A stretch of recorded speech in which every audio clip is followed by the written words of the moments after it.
What up guys, Kevin here. Just want to give you my final thoughts on the Sony X90K. From what you're seeing and what I'm seeing, it looks, I'd say a tad bit washed out on camera, or what you're seeing. But in person, I really do enjoy this picture. This is Assassin's Creed Origins with the 60 FPS patch. It's a PS4 version, but I'm playing on PS5. This game, great game. Not my favorite Assassin's Creed game. That goes to Syndicate. But this TV is really good. Really good. So am I going to keep it? I got a problem with returning stuff. Especially when you spend $1,500 on a TV. I'll leave that part aside in terms of, like, you know, I just got the Steam Deck pre-ordered. That came out of nowhere. I wasn't expecting that. That's like an additional $600. So I wouldn't be surprised if I don't have this TV anymore because of that, because I really want the Steam Deck. TVs aren't going anywhere. Really hard to get your hands on a Steam Deck. So I just want to be upfront there. But other than that, yeah, this TV is a keeper. I love this TV. I just beat Tales of Systeria on it. Bright, colorful game. Really enjoyed the picture quality on it. Played Returnal, which is a dark game. Looked good. Yeah, there's some blooming issues. It's an LED full array backlight dimming television. It's not mini LED.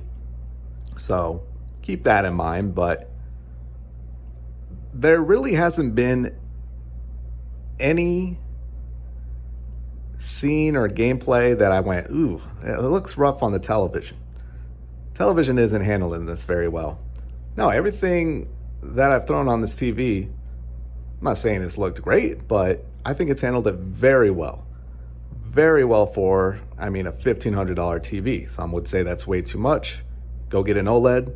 I just came from the LG C1. I bought it had it for a day, and it looked dim, looked dull. People were telling me in the comments, like, no, you gotta have it, you gotta break it in after 100 hours. I'm like, after that 100 hours, my return policy is up. Best Buy, I think they got rid of the 45-day return window if you spend a lot of money, and they're keeping that with the Total Tech, that $200 a year. I think you get 60 days, so you may want to look into that. The Total Tech, if you spend a lot of money like this, and that does have me worried. 45 days, it's like I can really try out a television. I can get that 100 hours break in the LG C1. Yeah, not 14 days. But yeah, I really don't know what else to say. I'm not a TV reviewer or anything at all. There's got to be some more reviews up on YouTube. This TV just became available in my market last week, so keep an eye out for that. The motion, I think, is pretty good. I've used TVs where they say that it has bad motion. I don't know. Maybe my eyeball can't pick it up. I did notice the juddery issues last year with the X90K. I don't know if they fixed that or anything, but this game's running at 60 FPS. I don't have VRR on, just regular enhanced 4K. Game looks great. This game looks great. The corners, the very, very tippy of the corners, maybe you can see it. They're dark a little bit darkened, but that's something that doesn't bother me. It might bother you, but I just want to make you aware of that. The corners are pretty dark. The sound, I like the sound on Sony televisions. Some people don't. It doesn't really have that bass, that oomph, but it just sounds crisp and clear. Let's see if I could turn it on, turn it up. I'll try to leave it up. I did have an audio issue when I was playing Tales of Systeria where all the noise but the dialogue was coming through. That might have been a game issue.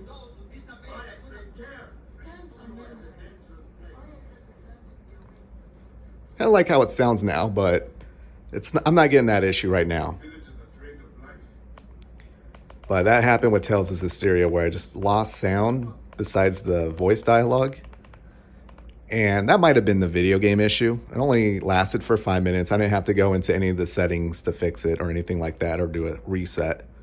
But that just might be something to keep an eye on. I know Sony TVs as of late has had audio issues. But look how great this looks.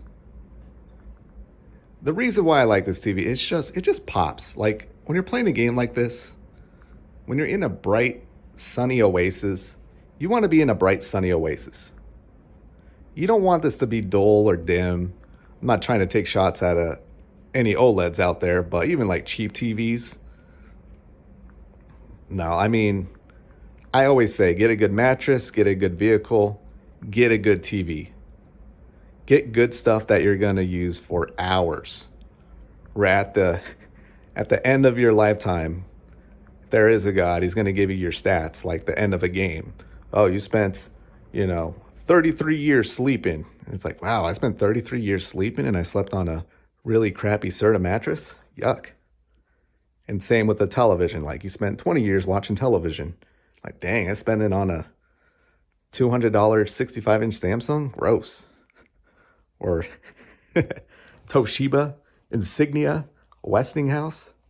Don't do that to yourselves. They might be okay TVs, but again, you're going to be spending years, stuff where you're going to be spending years of your lifetime on. Spend an extra couple $100. Treat yourself.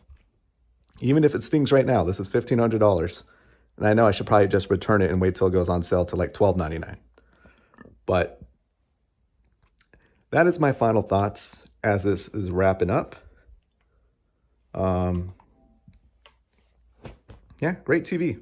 Great TV. X90J, I had issues with the Reds. Did have an audio issue. And I think just this version, really nothing. The only thing that I could say, maybe the dark corners, which is like the very, very, very, very tip of the corner, are definitely dark. And blooming's going to be there. I'm not going to say that it doesn't handle dark images and the contrast. I mean, you could see it here. It handles it very well. Look at this. Look at this. But yeah, it's an LED TV. So I would say expect it. I think if you do have an issue with it, you're going to get an OLED instead. For me, I just want the colors to pop. I need that brightness over really dark inky blacks. And I would say this TV, the blacks do get very dark and inky. I'm going to end it there. I'm going to end it on dark and inky. So that's my thoughts on the X90K. I don't feel any need to go try out anything else. If I were to have to get something different, I would probably just get last year's Q90A, which I believe is about the same price, 65-inch. I think it might be $100 more. But yeah, other than that, hey, thank you guys so much for watching. These videos get a lot of views. Again, I don't know much about TVs besides I look at it and do I enjoy it or not? And I'm just trying to convey that. So I do appreciate you watching. Thank you so much. I'll talk to you later. Later.